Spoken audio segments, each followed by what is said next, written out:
السلام علیکم ورحمۃ اللہ وبرکاتہ۔ پیارے بچے، یہ 7ویں جماعت کی کتاب ہے، تو اس میں ہم لیسن نمبر 10 یعنی سبق نمبر 10 ماں باپ سے محبت یہ پڑھ رہے ہیں۔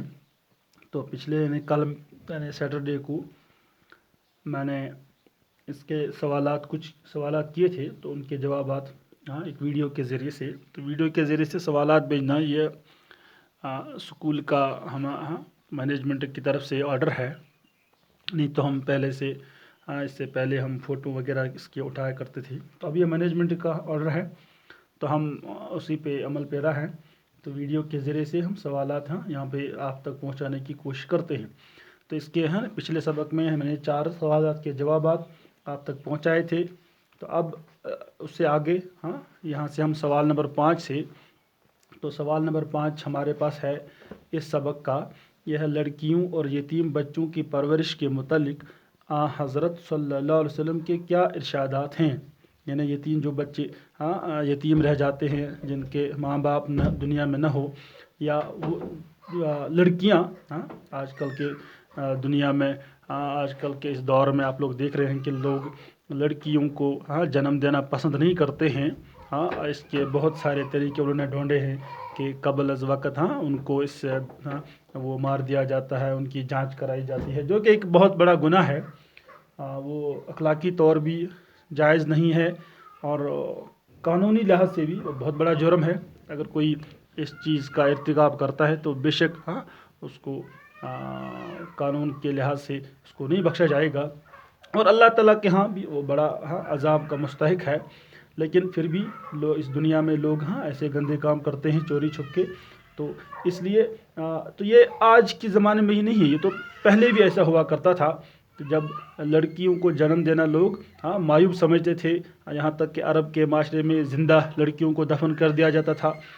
اس کے بہت سارے ہمارے پاس تواریخ اس کی گواہ ہے۔ تو لوگ لڑکیوں کو جنم دینا پسند نہیں کرتے تھے، یہاں تک کہ اگر کسی کے پاس لڑکی جنم لیتی تھی تو پھر اس کو زندہ زمین میں گاڑ دیا جاتا یا اس کو قتل کر دیا جاتا تھا۔ بہرحال تو پھر جب رسول اکرم دنیا میں تشریف لائے تو آپ صلی اللہ علیہ وسلم نے لوگوں کو اس کے بہت سارے لڑکیوں کو پالنے، لڑکیوں کی پرورش کرنے کے بہت سارے فوائد بتائے، یہاں تک کہ ان کو جنت کی بشارت بھی دی گئی۔ تو آج کل کے دور میں آپ دیکھ رہے ہیں کہ اب لڑکیوں کی تعداد کافی ہو گئی ہے، تو یہ اصل میں وہی اسی تعلیمات کا اثر ہے جو اللہ تعالیٰ نے قرآن کے ذریعے سے اور آپ صلی اللہ علیہ وسلم کے ذریعے سے ہم تک پہنچائی۔ تو آج لڑکیوں کو پالنا، لڑکیوں کی پرورش کرنا، لڑکیوں کو فخر کرنا، لڑکیوں کو جنم دینا باعث فخر سمجھا جاتا ہے، لیکن کچھ معاشرے ابھی بھی وہ اپنے اس گندے فعل میں اس کا ارتکاب بھی کر رہے ہیں۔ بہرحال لڑکیوں اور یتیم بچوں کی پرورش کے متعلق حضرت صلی اللہ علیہ وسلم کے کیا ارشادات ہیں، تو یہ اگلا سوال ہے۔ تو میں اس کا جواب یہاں پہ لکھنے کی کوشش کروں گا انشاءاللہ، اور آپ تک پہنچا رہوں گا۔ تو سوال نمبر 5 ہے،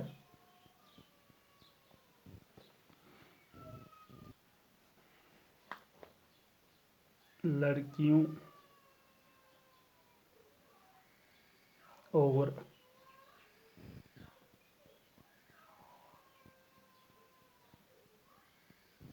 یتیم بچوں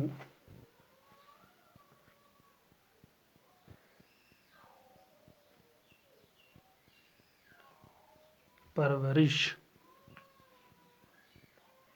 کے متعلق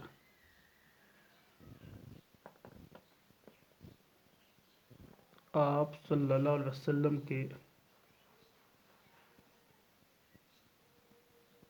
ارشادات ہیں کہ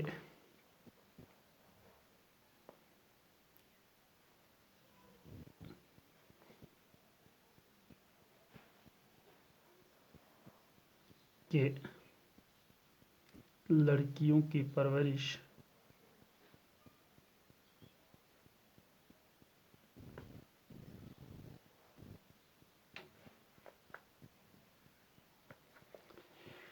دوزخ کی آگ کے لیے